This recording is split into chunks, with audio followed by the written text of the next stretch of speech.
Aji Prianto berhasil memenuhi ambisinya itu menikahi si Indah ini dan tinggal di rumah putih yang terletak di ujung kampung.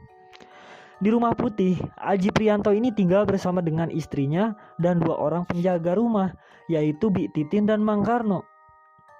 Nah, keanehan mulai terasa semenjak Indah ini menikah dengan Aji Prianto. Ia sering melihat Mang Karno selalu membawa sesajen dan juga dupa mengelilingi rumah putih ketika malam hari.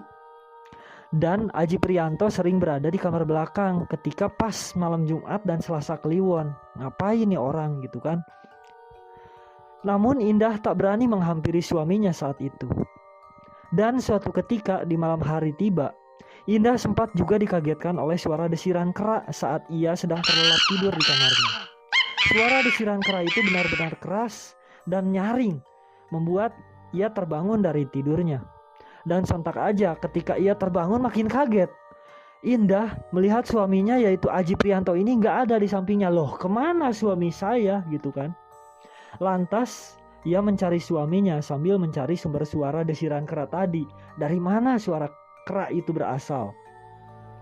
Nah, sesampainya di kamar belakang, Indah ini mengintip dari jendela luar dan ia sempat kaget juga ketika ia melihat suaminya yaitu sedang melakukan pertapaan atau ya semacam ritual gitulah di sebuah ruangan kamar yang bernuansa merah lengkap dengan sesajen di kamar itu.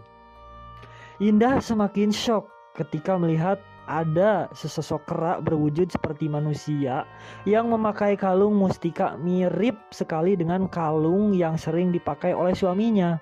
Namun hanya sekilas karena manusia kera itu tiba-tiba ngilang gitu aja di kamar tersebut. Melihat Indah sedang ngintip dari balik jendela, Bi Titin segera menegurnya dan segera mengajaknya untuk menjauh dari kamar tersebut. Nah, nampaknya Bi Titin mengetahui apa yang dilakukan oleh si Aji Prianto ini. Namun Bi Titin seolah gak ingin kalau Indah ini mengetahuinya gitu kan. Gak ingin tahu gitulah.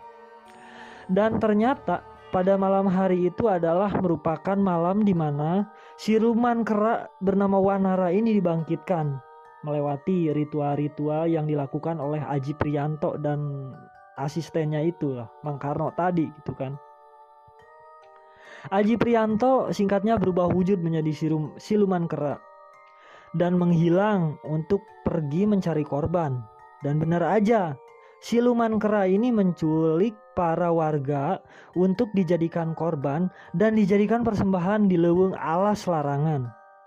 Nah, keesokan harinya sebelum berangkat ke kantor, Aji Prianto ini seperti biasa disiapkan sarapan oleh istrinya. Namun saat sedang sarapan, Indah ini membahas tentang kerinduannya pada sosok orang tuanya gitu kan di kampungnya gitu. Pada Aji Prianto sang suami. Dan dengan santainya si Aji ini bilang ke istrinya, "Kalau kamu mau, boleh kamu ajak orang tuamu ke sini untuk tinggal bersama kita, atau kamu bisa membelikan rumah baru di sekitar sini untuk bapak dan ibu," ungkapnya. Karena memang semenjak dulu Aji ini sangat menyayangi Indah. Ya makanya sekarang saat Aji sukses dan menikahinya, Aji Prianto ini menuruti apapun yang menjadi permintaan si Indah. Indah sedikit curiga dengan suaminya saat itu, karena dengan mudahnya ia membeli sesuatu. Dan kenyataannya memang terbukti. Penduduk kampung tempat di mana Aji Prianto dan istrinya tinggal suatu hari digemparkan dengan sebuah berita, yakni dengan banyaknya penduduk yang menghilang.